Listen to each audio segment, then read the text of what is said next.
மீட்பரும் இரட்சகருமாகிய இயேசு கிறிஸ்துவின் நாமத்தினாலே யாவருக்கும் வாழ்த்துக்களை தெரிவித்துக் கொள்கிறேன். ஒரு வயது முதிர்ந்த விசுவாசி மரித்து கொண்டிருக்கும் போது ஆண்டவரை நோக்கி இப்படி ஜெபம் பண்ணினார்.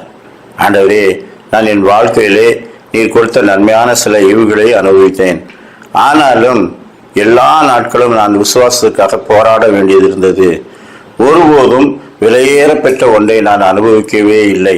எந்த பெரிய காரியங்களையும் அதிக மதிப்புள்ளது ஒன்றையும் அனுபவிக்கவில்லையே.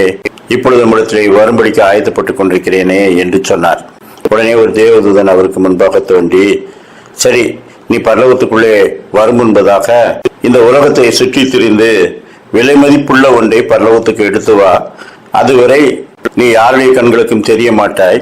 நீ எடுத்துக்கொண்டு வருவதை யாரும் தடுக்கவும் மாட்டார்கள் என்று சொல்லிவிட்டு மறைந்தார். உடனே இவருடைய ஆவி பிரிந்து விட்டது. இவர் ஆவியிலே உலகமெங்கும் உலாவி, உலகத்திலே விலை மதிப்புள்ள ஒன்றை நான் அனுபவிக்க வேண்டும் என்று கேட்டேனே, அந்த விலை மதிப்புள்ளது ஒன்றை எடுத்து வரும்படிக்கு தேவதூதன் சொன்னானே, அது என்ன என்று தேடினார்.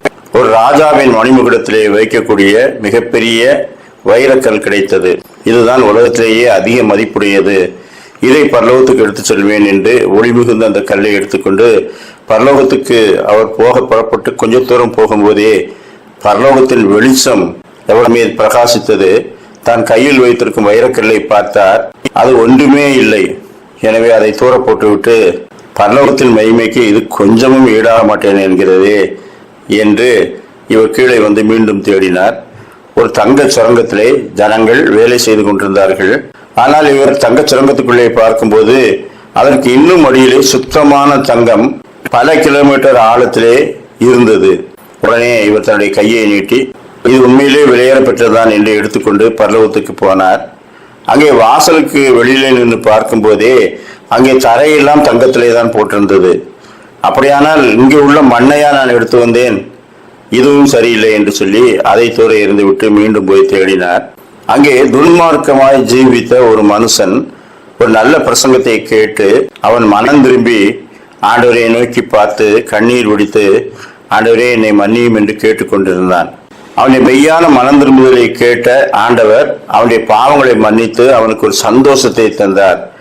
உடனே அவன் ஆனந்த கண்ணீர் விடித்து, ஆண்டவரே என் பாவத்தை மன்னித்து விட்டீரே என்று ஆனந்தப்பட்டான்.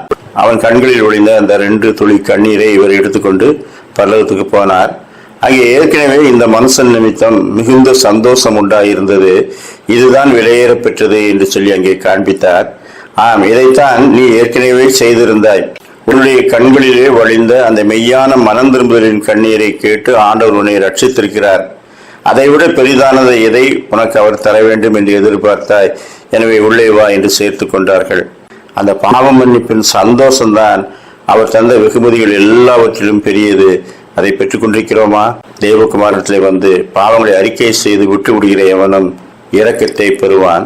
இந்த மனம் திரும்புதலையும் பாவ மன்னிப்பையும் பெற்றுக்கொண்டவர்கள் என்றென்றைக்கும் நித்தியத்திலே பிரவேசிப்பார்கள். லூக்கா 5:10.